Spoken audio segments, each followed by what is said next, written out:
안녕하세요. 카카오 FA 플랫폼 팀 제이든입니다. 저희는 카카오페이 구매 서비스의 프론트엔드 개발에 참여하고 있습니다.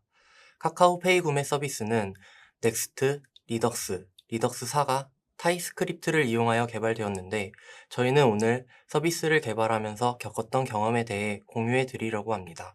먼저 저희가 만든 카카오페이 구매 서비스에 대해 설명을 하겠습니다. 카카오페이 구매 서비스는 비회원 간편 결제 서비스로 입점하여 있는 판매점의 상품을 별도 회원 가입 없이 카카오톡을 이용하여 간편하게 구매할 수 있는 서비스입니다. 카카오톡 5번째 더보기 탭에서 상단 지갑 영역에 구매 내역을 누르면 서비스로 이동하게 됩니다. 비회원 상태에서 접근을 하면 화면의 2번째 이미지처럼 서비스 소개 페이지로 이동을 하게 되고 회원 가입 프로세스를 진행하게 됩니다.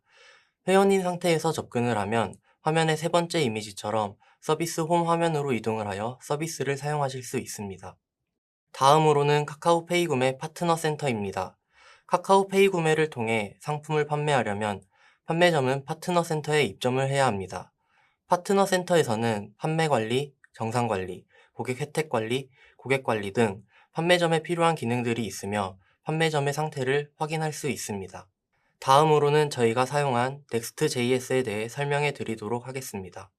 Next는 버셀에서 만든 서버 사이드 렌더링과 클라이언트 사이드 렌더링을 동시에 지원하는 리액트 기반의 프레임워크입니다. 리액트 개발팀에서도 서버 사이드 렌더링을 사용하려면 Next 사용을 추천하고 있고 넷플릭스, 깃허브, 우버, 트위치와 같은 전 세계 사람들이 사용하는 서비스에 적용되어 있을 정도로 성능, 안정성 측면에서 충분히 검증된 프레임워크입니다. 다음으로는 넥스트의 특징에 대해 설명해 드리도록 하겠습니다. 첫 번째 특징으로는 앞서 공유해 드린 서버 사이드 렌더링과 클라이언트 사이드 렌더링을 모두 지원하는 점입니다. 사용자가 처음으로 페이지에 접근을 하게 되면 서버 사이드 렌더링 방식으로 동작을 하게 됩니다. 먼저 브라우저는 넥스트 서버에 페이지 요청을 하게 되고 넥스트 서버는 필요한 데이터를 API 서버에 요청을 하게 됩니다. 그 다음으로 넥스트 서버는 API 서버로부터 받아온 데이터를 적용하여 사용자가 접근한 페이지를 내려주게 됩니다. 페이지에 접근한 이후에 유저 인터랙션을 통한 페이지의 이동의 경우는 페이지 로딩 시 다운받은 스크립트를 이용하여 클라이언트 사이드 렌더링 방식으로 동작을 하게 됩니다. 다음 특징으로는 라우팅입니다. 일반적으로 리액트를 사용하면서 라우팅 기능을 사용하려면 리액트 라우터 라이브러리를 사용해야 했습니다. 라우터 컴포넌트를 임포트하여 라우팅할 페이지들의 경로와 렌더링할 컴포넌트를 프롭으로 전달해야 하는 번거로움이 있었습니다. 하지만 넥스트는 파일 시스템 기반 라우팅을 사용하고 있어서 리액트 라우터를 사용했을 때와 같은 번거로움이 없어집니다. 넥스트는 빌드 과정에서 페이지스 하이 디렉토리가 패스로 설정되어 개발자는 라우팅에 대해 신경을 쓰지 않아도 되는 이점이 있습니다. 라우팅 방법에는 크게 3가지가 있는데요. 인덱스 기반의 라우팅, 중첩 라우팅, 동적 라우팅이 있습니다. 다음 특징으로는 코드 스플리팅입니다. 서비스가 커질수록 번들링된 파일의 크기는 증가하게 되고 초기 로딩 속도가 지연될 수 있습니다. 이에 대한 해결 방법으로는 필요에 따라 번들 파일을 여러 개로 분리하는 코드 스플리팅 전략이 있는데요. 리액트를 사용할 때는 웹팩과 바벨 설정, 그리고 다이나믹 임포트 혹은 리액트 레이지를 사용하여 코드 스플리팅을 하였습니다. 하지만 넥스트는 제로 컨피그를 장점으로 어필하고 있는 만큼 개발자가 코드 스플리팅에 대해 신경을 쓰지 않아도 되는 이점이 있습니다. 넥스트는 빌드 과정에서 페이지스 하이 디렉토리의 각 파일을 스플리팅하여 번들링하게 됩니다. 추가로 공통으로 사용하고 있는 모듈들을 커먼 폴더 아래에 번들링하여 공통된 코드에 대해 전략적인 코드 스플리팅을 하고 있습니다. 그리고 ES2020에서 추가된 다이나믹 임포트 역시 지원하고 있습니다. 다음으로는 넥스트의 서버 사이드 렌더링 흐름에 대한 설명입니다. 먼저 넥스트는 앱과 도큐먼트라는 기본 컴포넌트를 가지고 있는데요. 앱 컴포넌트는 가장 먼저 실행되는 컴포넌트로 접근한 페이지의 컴포넌트를 실행하고 HTML의 바디로 구성을 하게 됩니다. 도큐먼트 컴포넌트는 앱 컴포넌트에서 구성한 바디가 HTML 안쪽에 어떤 형태로 들어갈지 구성하는 곳입니다. 두 컴포넌트는 서버에서 실행되므로 코드 작성 시 브라우저 API를 사용하지 않도록 항상 유의해야 합니다. 사용자가 페이지에 접근을 하였을 때 넥스트 서버가 해당 페이지에 대한 요청을 받고 먼저 앱 컴포넌트가 실행이 됩니다. 그 다음으로 페이지 컴포넌트, 마지막으로 도큐먼트 컴포넌트를 실행하여 모든 컨텐츠를 구성하고 HTML로 출력을 하게 됩니다. 추가로 컨텐츠를 구성하는 과정에서 각 컴포넌트에 getInitialProps가 정의되어 있다면 API 서버로부터 데이터를 받아온 후 페이지 props를 구성하게 됩니다. 지금까지 넥스트의 서버사이드 렌더링 흐름에 대해 알아보았습니다. 다음으로는 서비스를 개발하면서 겪었던 내용을 공유해 드리려고 합니다. 먼저 커스터마이징에 대한 내용입니다. 넥스트를 사용하여 개발 시 앱 컴포넌트와 도큐먼트 컴포넌트의 커스터마이징은 불가피한데요. 각 컴포넌트의 특징과 저희가 어떻게 커스터마이징 했는지에 대해 공유해 드리도록 하겠습니다. 먼저 앱 컴포넌트입니다. 앱 컴포넌트는 공통 비즈니스 로직을 처리하는 곳이라고 생각하면 됩니다. 예를 들어 서비스의 권한 체크 로직 혹은 공통 레이아웃 관련 로직을 처리하는 곳입니다. 그리고 모든 페이지에 적용될 글로벌 CSS를 추가하는 곳입니다. 한 가지 유의해야 할 점으로는 앱 컴포넌트에 getInitialProps를 정의할 경우 넥스트의 중요한 기능인 자동 정적 생성 기능이 동작하지 않게 됩니다. 저희는 앱 컴포넌트에서 글로벌 CSS를 추가하였고 전체 페이지에 필요한 타이틀 추가, 전역 상태 관리 라이브러리인 리덕스 랩핑, 그리고 getInitialProps를 정의하였습니다.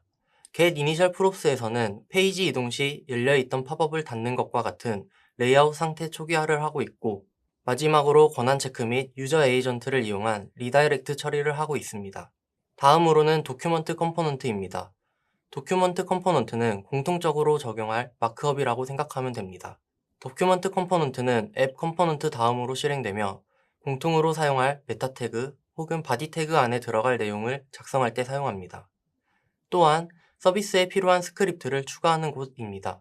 저희는 도큐먼트 컴포넌트에서 페이지 언어 설정인 랭 프로퍼티를 추가하였고 서비스에 필요한 스크립트들을 추가하는 작업을 진행하였습니다.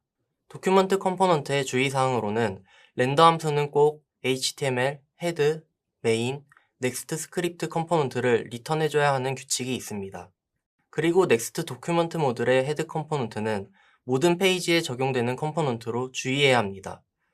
만약 페이지별로 적용을 하고 싶으면 각 페이지에서 넥스트 헤드 모듈의 헤드 컴포넌트를 사용해야 합니다. 그리고 메인 컴포넌트 외부의 컴포넌트는 브라우저에서 초기화되지 않기 때문에 팝업 또는 사이드바와 같은 공통 페이지에서 사용하는 컴포넌트는 반드시 앱 컴포넌트에 작성을 해야 합니다. 다음으로는 캐시 처리에 관련된 내용을 공유해 드리려고 합니다. 화면의 영상은 많은 분들이 경험해봤을 사용자 경험을 해치는 상황입니다.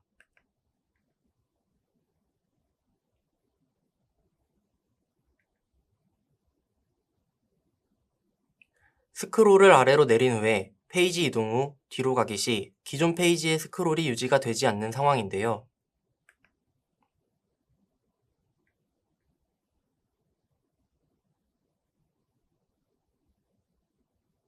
저희는 이러한 문제를 넥스트 라우터 모듈로부터 라우터 객체를 가져온 후 이벤트 메소드를 통해 라우트 체인지 스타트 이벤트에서 스크롤 정보를 캐싱하고 라우트 체인지 컴플리트 이벤트에서 캐시된 스크롤 정보를 불러와서 페이지에 적용하는 방식으로 처리하였습니다. 또 다른 경험으로는 API 캐시입니다. 저희는 팝 스테이트를 이용하여 뒤로 가기 여부를 판단하였고 해당 플래그를 스토어에 저장하였습니다. 해당 로직은 앞서 공유드린 앱 컴포넌트에 작성하여 모든 페이지에서 적용될 수 있도록 하였습니다.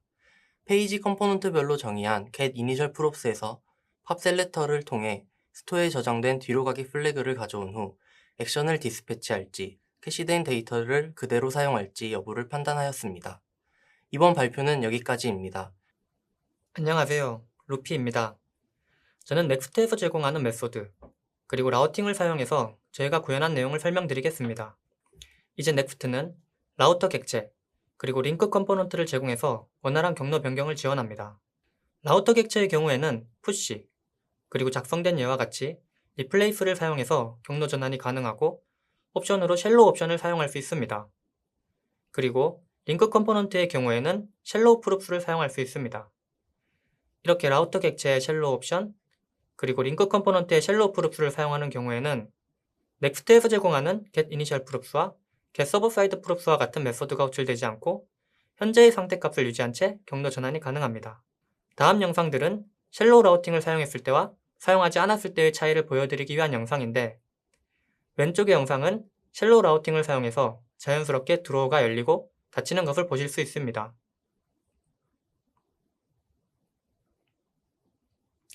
오른쪽 영상은 쉘로우 라우팅을 사용하지 않고 경로 전환했을 때 드로어 DB 페이지가 불필요하게 재렌더링 되는 것을 보실 수 있습니다.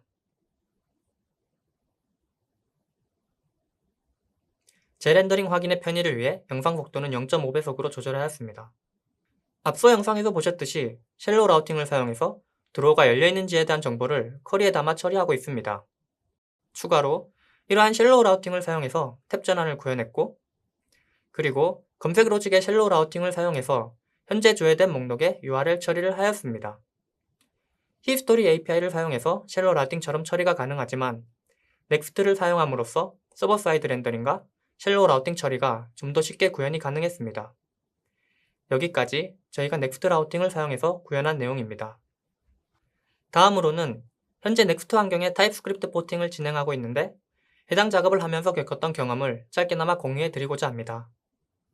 일단 타입스크립트를 사용하는 이유는 너무나도 많은 자료가 있어서 짧게 말해보자면, 정적 타입을 지원해서 컴파일 단계에서 오류를 포착 가능하다는 점이 있고, 그리고 편집기의 정보 표시로 개발 효율성이 향상되고 API 데이터 모델링으로 데이터를 쉽게 파악할 수 있다는 장점 등이 있습니다. 타입스크립트 초반 환경 설정은 tsconfig 설정, 그리고 nextconfig에서 확장자를 타입스크립트 확장자인 tsx로 설정합니다. 이후 스크립트 파일의 확장자를 ts 혹은 tsx로 변경하게 되면 에러가 펑펑펑 발생하게 되고, 현재 프로젝트의 러닝 상태를 유지하기 위해 any타입으로 모두 지정하였습니다. 다음으로 EFLint 설정 후에 발생하는 에러를 처음부터 모두 잡기보다는 규칙을 off 혹은 warning 처리하였습니다. 이러한 처리를 모두 완료 후에 빌드를 돌려 성공한다면 아주 행복하겠지만 모두가 예상하셨듯이 에러를 만나게 됩니다. 넥스트는 페이지 폴더 하위 리액트 컴포넌트로 페이지를 구성하게 되는데, 여기서 저희는 각 페이지 폴더 하위로 액션, 리듀서, 사과를 구성하였었습니다. 이때 사과에서는 API 수행 후에 JSX 문법을 사용한 팝업을 띄워서 사용자에게 피드백을 노출하는 코드들도 있었습니다. 타입스크립트 전환 이후에 JSX 문법을 사용하는 파일은 TSX 확장자로 변경했고, 페이지 폴더 하위에는 TSX 확장자를 가지는 파일은 반드시 리액트 컴포넌트를 익스포트해야 하는데, 이는 넥스트에서 페이지 폴더 하위에 구성된 리액트 컴포넌트로 페이지를 구성하기 때문입니다. 이때 JSX 문법을 사용하기 위해 사과 파일에서 리액트 컴포넌트를 익스포트해버린다면 페이지로 구성되어 버리는 문제가 발생합니다. 문제점 해결을 위해 처음에는 사과 파일을 ts로 변경해서 JSX로 작성된 문법을 리액트 크리에이트 엘리먼트로 변경하였었습니다.